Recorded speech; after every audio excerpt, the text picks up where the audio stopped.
Baik, bismillah, alhamdulillah, wassalatu wassalamu ala rasulillah. Kembali kita lanjutkan pembahasan kita masih seputar al-aqidah al-islamiyah, hal-hal yang berkaitan dengan akidah kita sebagai seorang muslim. Di pertemuan sebelumnya kita sudah membahas tentang makna kalimat la ilaha illallah dan beberapa keutamaannya. Sekarang kita ambil syurut la ilaha illallah, syarat dari kalimat tauhid la ilaha illallah. Jadi dalam hadis disebutkan bahwasanya kalimat atau kunci dari surga itu adalah apa? Kunci untuk masuk ke dalam surga adalah la ilaha illallah. Dan kunci sebagaimana kunci yang kita ketahui itu pasti punya gigi-gigi, ya, pasti punya gigi. Ya, disebutkan dalam perkataan Wahab ibn Munabbih, ya. Wahab ibn Munabbih ditanya, bukankah kunci surga itu adalah la ilaha illallah? Maka beliau menjawab, bala. Walakin ma min miftahin illa lahu asnan. Akan tetapi setiap kunci itu pasti punya asnan, punya gigi-gigi. Ya. Maka kunci la ilaha illallah punya gigi. Jika engkau datang membawa kunci yang punya gigi, maka pintunya akan terbuka. Akan tetapi kalau kuncinya yang dibawa tidak ada giginya, maka tidak akan terbuka. Maka apakah gigi dari kunci la ilaha illallah? Giginya adalah syurut la ilaha illallah, syarat-syaratnya. Jadi ada 8. Ya. Ada 8 syarat la ilaha illallah. Dalam sebagian juga disebutkan ada 7 syarat la ilaha illallah. Ya. Ada yang mengatakan 7, ada yang mengatakan 8. Di sini kita ambil yang perkataan yang mengatakan 8. Yang ditambah 1 di situ. Baik. Yang pertama, al-ilmu. Al-ilmu al-munafi lil jahli.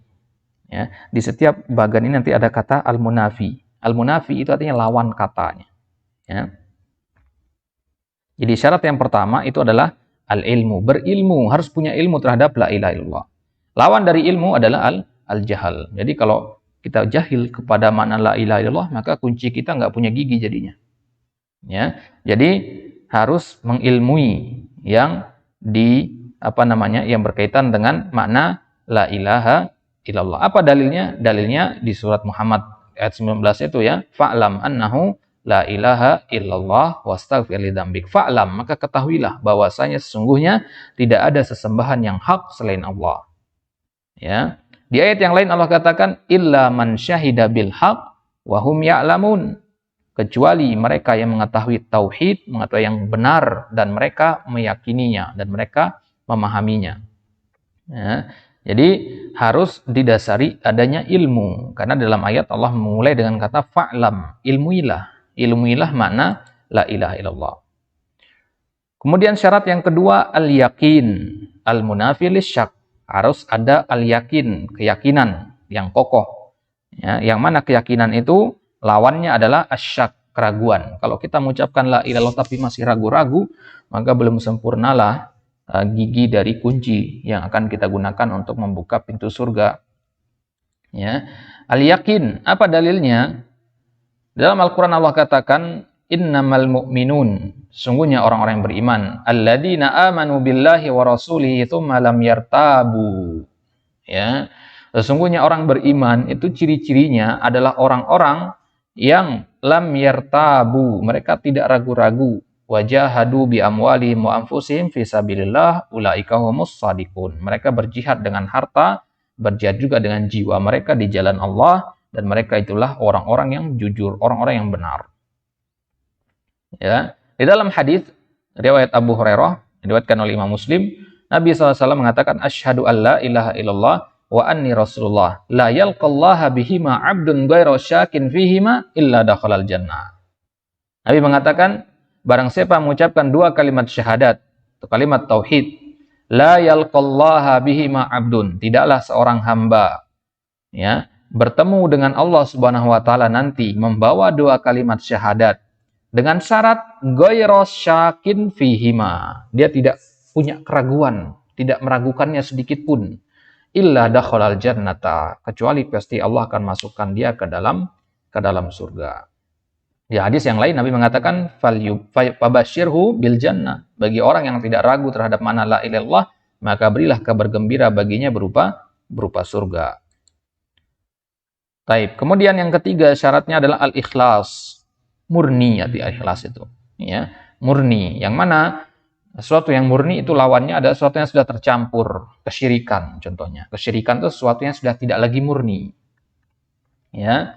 Apa dalilnya? Dalilnya ada banyak sekali dalam Al-Qur'an, di antaranya di surat Al-Bayyinah, "Wa ma umiru illa liya'budullaha mukhlishina lahuddin." Padahal mereka itu tidak disuruh, tidak diperintah kecuali untuk menyembah Allah dengan mengikhlaskan ketaatan kepadanya, mukhlishina lahuddin, menjalankan ketaatan ke dalam mengikhlaskan ketaatan kepada Allah dalam menjalankan agama ad-din al-qayyimah, dalam agama yang lurus. Dalam hadis Nabi SAW bersabda, berkata Abi Hurairah, "As'adun nasi bi syafa'ati yaumal qiyamah man qala la ilaha illallah khalisan min qalbihi." Orang yang paling bahagia dengan syafaatku, berarti dia dapat syafaat di hari kiamat nanti adalah orang yang mengucapkan la ilaha illallah khalisan min qalbihi, ya, murni, ikhlas dari dalam hatinya. Baik, itu dia syarat yang ketiga. Kemudian syarat yang keempat, as-sidqu al-munafi lil kadhib. Jujur. As-sidqu artinya jujur. Lawan dari jujur adalah al-kadhib, dusta. Harus jujur kita mengucapkan la ilaha illallah. Kalau masih mendustakan makna la ilaha illallah, maka tidak bermanfaat kalimat tauhid tersebut. Ya. Dalam hadis Mu'adz bin Jabal, Nabi SAW bersabda, "Ma min ahadin yashhadu an la ilaha illallah wa anna Muhammadar Rasulullah sidqan min qalbihi illa harramahullahu 'alan nar."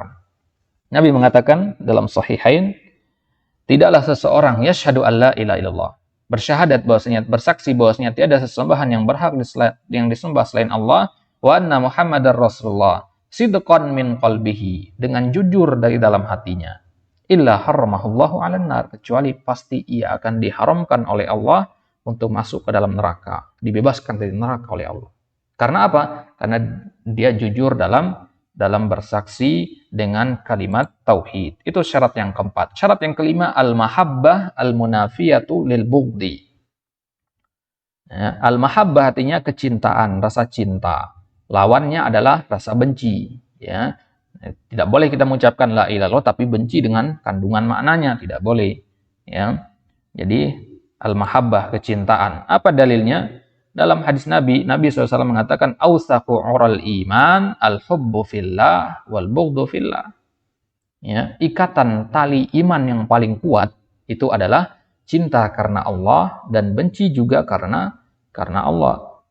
Dalam hadis yang sahih, ya, dalam riwayat Bukhari Muslim dari Anas bin Malik, Nabi mengatakan, "Salasun man kunna fihi wajada halawatal iman." 3 golongan yang nanti jika mereka 3 golongan yang jika ada 3 hal ya, 3 hal yang jika ada pada diri seseorang, dia akan merasakan halawatal iman, manisnya iman. Apa saja? Ya, salah satunya adalah Allah dan Rasulnya. Ketika Allah dan Rasulnya ahabba ilaihi mimma siwahuma, ketika Allah dan Rasulnya lebih ia cintai dari selainnya. Nah, itu syaratnya, harus punya rasa cinta terhadap Allah dan Rasulnya, terhadap kandungan dari la ilaha illallah. Kemudian yang keenam, al-inqiyad al-munafi lit-tark. Al-inqiyad artinya tunduk atau patuh. Lawannya adalah at-tark. At-tark artinya meninggalkan, ya, membangkang, tidak ingin melaksanakan perintah. Itu mana al-inqiyad, mana at-tark. Apa dalilnya? Al-inqiyad dalam Al-Qur'an dalam Al-Qur'an Allah Subhanahu wa taala berfirman, "Wa man ahsanu dinan mimman aslama wajhahu lillah wa huwa muhsin." Wa man ahsanu dinan, dan siapakah yang lebih baik agamanya? Mimman aslama wajhahu lillah, daripada orang yang mengikhlaskan atau menyerahkan dirinya kepada Allah. Wa huwa muhsinun, dan dia pun mengerjakan kebaikan. Ya, tidak ada yang lebih baik. Maka orang yang seperti itu adalah orang yang terbaik, kata Allah dalam ayat ini. Di ayat yang lain Allah katakan, wa anibu ila rabbikum wa aslimu lahu. Wa anibu ila rabbikum, dan kembalilah kamu kepada Tuhanmu dan berserah dirilah kepadanya. Wa aslimu lahu, berserah diri. Maka al-Islam itu maknanya adalah al-istislamu lillah bil inqiyad. Ya, tunduk dan patuh, menyerahkan diri kepada Allah dengan ketundukan dan kepatuhan. Ya, kalau masih ngeyel, tidak mau melaksanakan perintah Allah, maka tidak pantas menyandang gelar muslim. Karena makna dari orang yang muslim adalah orang yang pasrah mau diperintah apa aja sama Allah. Mau dilarang apa saja, diperintah apa saja dilaksanakan, dilarang apa saja dia tinggalkan.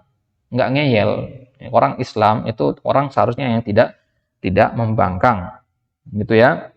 Jadi ketika Allah mengatakan lakukanlah sesuatu, dia melakukan tanpa berat hati. Itu orang yang Islam, ya, Islam hakiki, Islam yang sebenarnya, bukan Islam hukmi, ya, Islam hukmi atau Islam KTP saja, tidak. Kemudian syarat yang ketujuh al-qabul. Al-qabul al-munafi lirrad. Al-qabul artinya menerima. Lawannya adalah ar-rad, menolak, ya. Al-qabul artinya menerima. Dalam Al-Qur'an Allah katakan innahum kanu idza qila lahum la ilaha illallah istakbirun. Surat Shafat ya.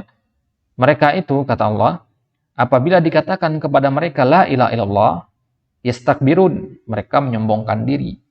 Nah, ini berarti fahmul mukhalafahnya orang itu tidak boleh menyombongkan diri, ya. Tidak boleh menyombongkan diri ketika dalam memahami makna la ilaha illallah. Jika dia diajak kepada makna la ilaha illallah, diajak untuk mengamalkan la ilaha illallah, dia mengatakan sami'na wa ata'na. Dia tunduk, dia menerima, ya, tidak menolak ajakan kalimat tauhid la ilaha illallah tadi. Dalam ayat yang lain Allah katakan summa nunajji rusulana walladzina amanu kadzalika haqqan 'alaina nunjil mu'minin. Di surat Yunus Allah katakan summa nunajji rusulana, kemudian kami selamatkan rasul-rasul kami, walladzina amanu, dan orang-orang yang beriman. Orang-orang yang beriman itu maksudnya apa? Ya, karena orang-orang yang menerima, ya, menerima dakwah para rasul tadi. Kadzalika haqqan 'alaina nunjil mu'minin, ya. Dan demikianlah merupakan hak, merupakan kewajiban atas kami untuk menyelamatkan orang-orang yang beriman. Kemudian syarat yang ke-8, ini syarat tambahan, di sebagian kitab tidak disebutkan syarat yang ke-8 ini, yaitu al-kufru, ya, al-kufru bima yu'badu min dunillah. Kufur terhadap apa yang disembah selain Allah, kufur terhadap berhala. Kufur artinya, ya, tidak beriman, tidak mengimani, tidak percaya kepada hal-hal selain Allah. Baik. Ya, ini dia 7 atau 8 syarat, ya. 7 syarat ini biasanya 7 dikatakannya, ditambah 1 di sini, ya. Ini dikumpulkan, cara menghafalnya ini harus dihafalkan, ya. Harus dihafalkan, ini penting sekali. Cara menghafalkannya biasanya ditulis dalam syair kalau tidak salah oleh Al-Hakami, ya, Syekh Al-Hakami dalam Sulamul Wusul. Beliau mengatakan ilmun yakinun wa ikhlasun wasidquka ma' mahabbatin mangkiyadu wal qabuli laha. Itu satu bait syair mencakup 7 syarat ini. Baik. Kita cukupkan sampai di sini. Insyaallah kita lanjutkan di pembahasan selanjutnya, itu tentang syahadat anna Muhammadar Rasulullah. Itu sudah selesai dari kalimat tauhid atau syahadat la ilaha illallah. Kita akan masuk ke syahadat Muhammadar Rasulullah. Apa dalilnya, maknanya, rukun-rukunnya, kemudian syaratnya. Baru kemudian kita masuk ke pembahasan tentang asyirk. Insyaallah taala wa biidznillah taala. Kita cukupkan sampai di sini. Wallahu taala alam bissawab. Wa sallallahu ala nabiyina Muhammad wa ala alihi wa ashabihi wa sallam. Wassalamualaikum warahmatullahi wabarakatuh.